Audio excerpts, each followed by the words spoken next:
Gujarat police એસએમસીએ ઈડરના call centre પર દરોડો પાડી 20 ટોચના 33 લાખ જપ્ત કર્યા. 10 લોકોની ધરપકડ કરવામાં આવી છે. ગુજરાત પોલીસ એસએમસીનો ઈડરના કોલ સેન્ટર પર દરોડો, 20.33 લાખનો મુદ્દામાલ જપ્ત, 10 આરોપી ઝડપાયા, 11 વોન્ટેડ જાહેર. ઈડર પોલીસ સ્ટેશન હદ વિસ્તારમાં સ્ટેટ મોનિટરિંગ સેલ દ્વારા ગેરકાયદેસર કોલ સેન્ટર પર દરોડાની કાર્યવાહી હાથ ધરવામાં આવી હતી. બારવાવ રોડ પર આવેલા ગંગાજન મિનરલ વોટર પ્લાન્ટના ઓફિસમાં ચાલતા કોલ સેન્ટર પર રેડ કરી પોલીસે કુલ 20,33,190નો મુદ્દામાલ જપ્ત કર્યો હતો અને 10 આરોપીઓને ઝડપી પાડ્યા છે. પોલીસે ભારતીય ન્યાય સંહિતા 2023ની કલમ 316(2), 319(2), 318(4), 61 તેમજ ઇન્ફોર્મેશન ટેકનોલોજી એક્ટ 2000 સંશોધન 2008ની કલમ 66(c) અને 66(d) હેઠળ ગુનો નોંધાયો છે.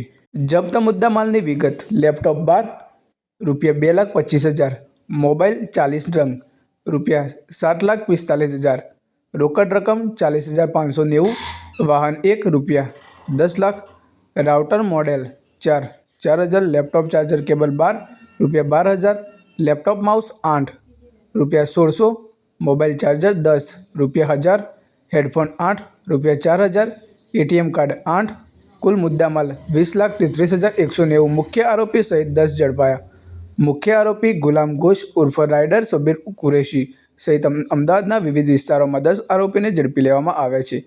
નિસારગ અજયભાઈ બારોટ કોલ ડાયલર અને ક્લોઝરના સુપરવાઇઝર તરીકે કામગીરી કરતો હોવાનું પોલીસ તપાસમાં સામે આવ્યું છે. 11 આરોપી વોન્ટેડ.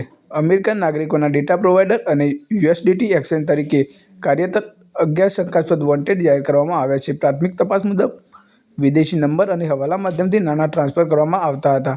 આ સમગ્ર કાર્યવાહી PRRK કરામત એસએમસીના માર્ગદર્શન હેઠળ હાથ ધરવામાં આવી હતી.